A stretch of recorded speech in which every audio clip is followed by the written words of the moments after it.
বিসমিল্লাহির রহমানির রহিম। আসসালামু আলাইকুম ওয়া রাহমাতুল্লাহ। আর কয়েকদিনের মধ্যেই ঈদুল আজহা মানে বকরা ঈদের উৎসব শুরু হতে চলেছে। এই জন্য আমার সকল ভাই ও বোনেদেরকে ঈদুল আজহার অ্যাডভান্স মুবারকবাদ জানাচ্ছি। যদি আপনারও ইচ্ছে হয় তাহলে আপনিও কমেন্টে আমাদেরকে ঈদের মুবারকবাদ জানাতে পারেন। তো আজকের এই ভিডিওতে আমরা জানবো 5 এমন ব্যক্তির সম্বন্ধে যাদের জন্য আল্লাহ রাসূল সাল্লাল্লাহু আলাইহি ওয়াসাল্লাম ইরশাদ করেছেন এই 5 ব্যক্তির উপর কুরবানি ওয়াজিব নয়, মানে এরা এমন মানুষ যাদের উপর থেকে কুরবানি মাফ করে দেওয়া হয়েছে। এই 5 ব্যক্তি বকরা ঈদের সময়ে কুরবানি যদি না করে তাহলে এদের কোনো গুনাহ হবে না। সেই সঙ্গে আমরা এমন মানুষদের সম্বন্ধেও জানবো যাদের উপর কুরবানি ওয়াজিব হয়ে থাকে, মানে যাদের জন্য কুরবানি করা জরুরি হয়ে যায়। কিন্তু যদি এই মানুষেরা বকরা ঈদের সময়ে কুরবানি না করেন তাহলে এরা তার পরিণতিতে ভীষণ গুনাহগার হয়ে যাবেন। তো সেই জন্য আজকের এই ভিডিওটি আপনাদের সবার জন্য খুবই বিশেষ একটি ভিডিও হতে চলেছে। আপনি এটিকে শেষ পর্যন্ত অবশ্যই দেখবেন, কেননা ভিডিওর শেষে আপনাদেরকে কুরবানি করার সঠিক পদ্ধতি এবং কিছু জরুরি মাসাইলও জানানো হবে। সেই জন্য ভিডিওটিকে স্কিপ একদমই করবেন না। যদি আপনার কুরবানি থাকে অথবা নাও থাকে তবুও আপনার জন্য এটি বিশেষ গুরুত্বপূর্ণ একটি ভিডিও হবে। আপনি শুধুমাত্র ভিডিওটিতে একটি ছোট্ট লাইক করে আমাদের সঙ্গে শেষ পর্যন্ত জুড়ে থাকুন। বকরা ঈদের এই উৎসব ইসলামিক ক্যালেন্ডারের জিলহজ মাসের 10, 11 এবং 12 তারিখে পালন করা হয়। আপনি 10ই জিলহজে ঈদের নামাজের পর থেকে 12ই জিলহজ পর্যন্ত, মানে সূর্য ডুবে যাওয়ার আগে পর্যন্ত কুরবানি করতে পারবেন, তবে প্রথম দিনে করাই সবচেয়ে উত্তম। ঈদুল ফিতরের পর এটি হলো ইসলামের সবচেয়ে দ্বিতীয় বড় উৎসব। এটিকে সুন্নাতে ইব্রাহিমি অথবা ঈদে কোরবার নাম অনুসারেও জানা হয়ে থাকে। হযরত মুহাম্মদ মুস্তাফা সাল্লাল্লাহু আলাইহি ওয়াসাল্লাম ইরশাদ করেছেন, বকরা ঈদে কুরবানি করা সেই প্রত্যেক নারী এবং পুরুষের উপর ওয়াজিব যার উপরে ফিতরা এবং সদকা ওয়াজিব হয়ে থাকে, মানে এমন মানুষদের উপর এই কুরবানি করা জরুরি হয়ে যায়। আর যদি এই মানুষেরা কুরবানি না করে, মানে যাদের উপর কুরবানি ওয়াজিব আছে কিন্তু তবুও তারা কুরবানি করে না, তাহলে সেই ব্যক্তি খুবই গুনাহগার হয়ে যাবে। এমন মানুষদের সম্বন্ধে হুজুর আকরাম সাল্লাল্লাহু আলাইহি ওয়াসাল্লাম ইরশাদ করেছেন, যে ব্যক্তি কুরবানি করার ক্ষমতা রেখে থাকে কিন্তু তবুও সে কুরবানি করে না, তাহলে তার প্রয়োজন হবে সে যেন আমার ঈদগাহতে প্রবেশ না করে। মানে এমন ব্যক্তির সম্বন্ধে হুজুর আকরাম সাল্লাল্লাহু আলাইহি ওয়াসাল্লাম খুবই নারাজ হয়েছেন। কিন্তু এর সাথে সাথে হুজুর সাল্লাল্লাহু আলাইহি ওয়াসাল্লাম এটিও ইরশাদ করেছেন, এই মানুষরা ছাড়াও 5 ব্যক্তি এমন আছে যাদের উপর কুরবানি করা ওয়াজিব নয়। সেখানে এই 5 ব্যক্তি কতটাই না মালদার হয়ে যায়, তার যতটাই না ধনসম্পদ থাকুক অথবা পয়সা থাক, তাদের বকরা ঈদে কুরবানি করা মাফ আছে। যদি এরা কুরবানি না করে তাহলে এদের কোনো গুনাহ হবে না। নাম্বার 1, যে ব্যক্তি সফরে থাকবেন। আল্লাহ রাসূল সাল্লাল্লাহু আলাইহি ওয়াসাল্লাম ইরশাদ করেছেন, সর্বপ্রথম ব্যক্তি সেই যিনি সফরে আছেন। যে ব্যক্তি নিজের ঘর থেকে, নিজের দেশ থেকে মোটামুটি 77 কিলোমিটার বেশি দূরে চলে গিয়েছেন, তাহলে এমন ব্যক্তিদের উপর কুরবানি ওয়াজিব নয়। মানে যে ব্যক্তিরা সফর অবস্থায় আছেন এমন মানুষদের উপর থেকে কুরবানি মাফ করে দেওয়া হয়েছে।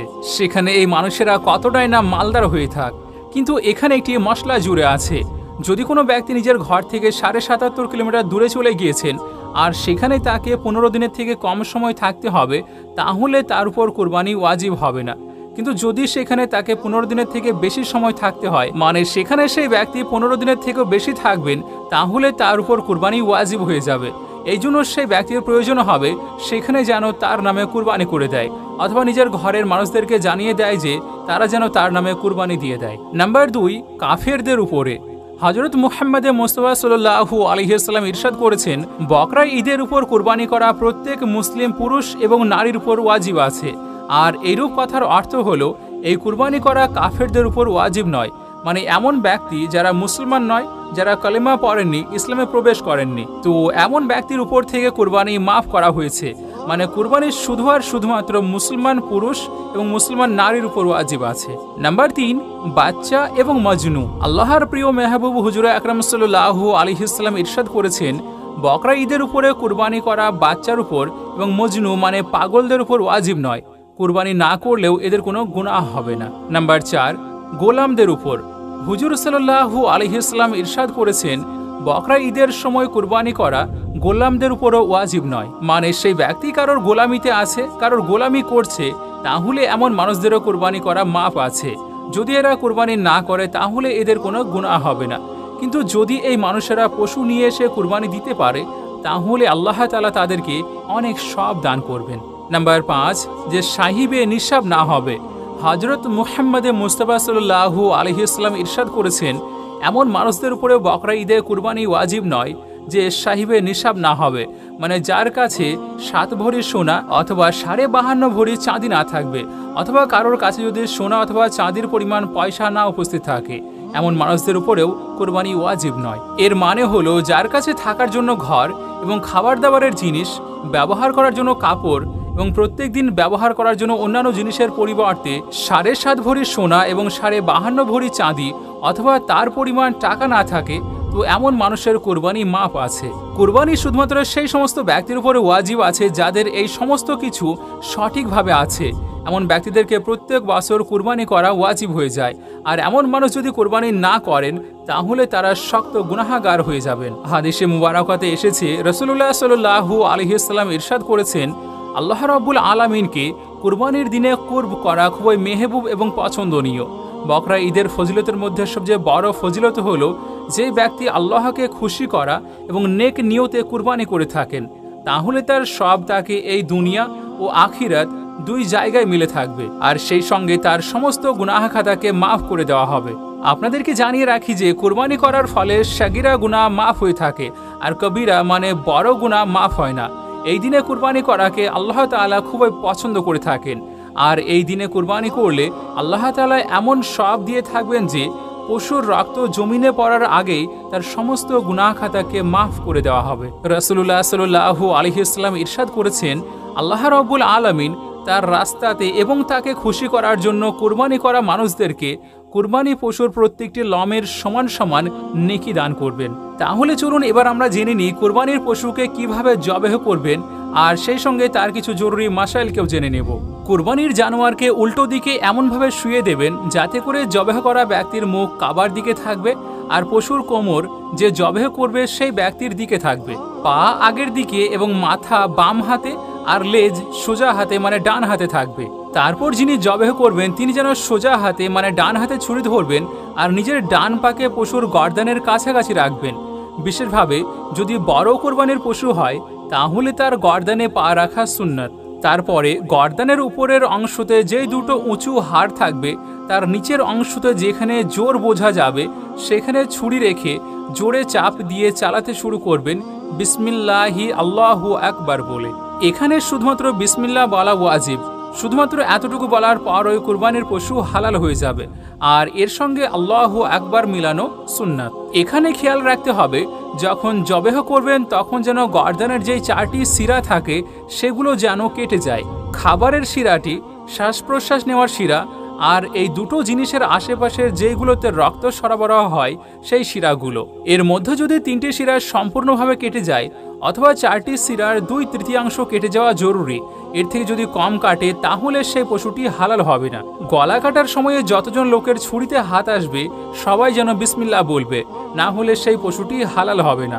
একজনও যদি জেনে বুঝে অথবা এটি ভেবে বিসমিল্লাহ না বলে যে বাকি জনেরা বলে নিয়েছে সেই জন্য আমার বলার প্রয়োজন নেই, তো যদি এমনটি করেন তাহলে না তো সেই জানোয়ারটি হালাল হবে আর না তো এটি সঠিক কাজ হবে। প্রত্যেক মুসলমান সে নেক অথবা গুনাহগার, পুরুষ মহিলা, বোঝমান বাচ্চা, অজু অবস্থায় অথবা বিনা অজু অবস্থায়, পবিত্র হয়ে অথবা অপবিত্র অবস্থায় থাকা ব্যক্তির হাতে জবাহ করা পশু হালাল, সেখানে সে বিসমিল্লাহ পড়তে যদি ভুলেও যায়। কিন্তু যে ব্যক্তিদের হাতে জবাহ করা জিনিসটি হালাল নয় তারা হলো কাফের, মানে যারা ইসলামের অন্তর্ভুক্ত নয়, আর সেই মুরতাদ মানে যারা দিনের কিছু বুনিয়াদি অথবা জরুরি জিনিসকে না মেনে নিজের ইচ্ছা অনুযায়ী জীবনযাপন করে চলে, অথবা কোনো গুস্তাখি করার জন্য শরীয়ত অনুযায়ী সে কাফের হয়ে গিয়েছে, মানে ইসলাম থেকে তাকে খারিজ করে দেওয়া হয়েছে।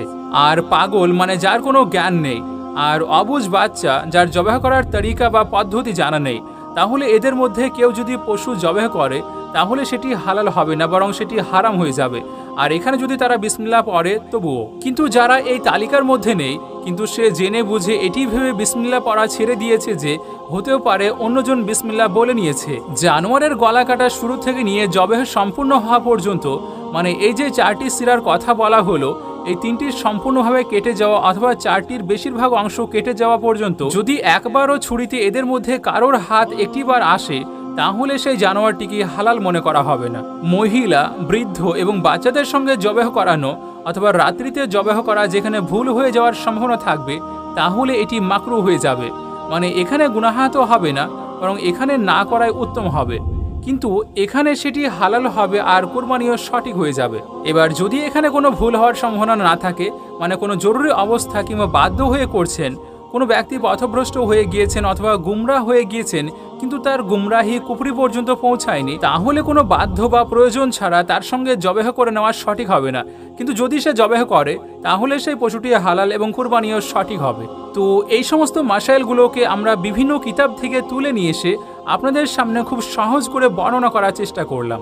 ভিডিওটি যদি আপনার সামান্য উপকারী মনে হয়, তাহলে আপনি এই ভিডিওটিকে সওয়াবের নিয়তে ঈদুল আজহা মানে কোরবানির দিন আসার আগে আগে মানুষজনের কাছে অবশ্যই শেয়ার করে দিন, যাতে করে অন্য মানুষেরাও এখান থেকে উপকার পেতে পারে আর আপনিও সওয়াবের ভাগীদার হবেন। সেই জন্য শেয়ার অবশ্যই করবেন। আর চ্যানেলে প্রথমে এসে থাকলে চ্যানেলটিও সাবস্ক্রাইব করে নেবেন এমন গুরুত্বপূর্ণ ভিডিওগুলি আরও দেখার জন্য। আপনাদের সঙ্গে আমি নাহিদ, আমাদের সঙ্গে জুড়ে থাকার জন্য শুকরিয়া।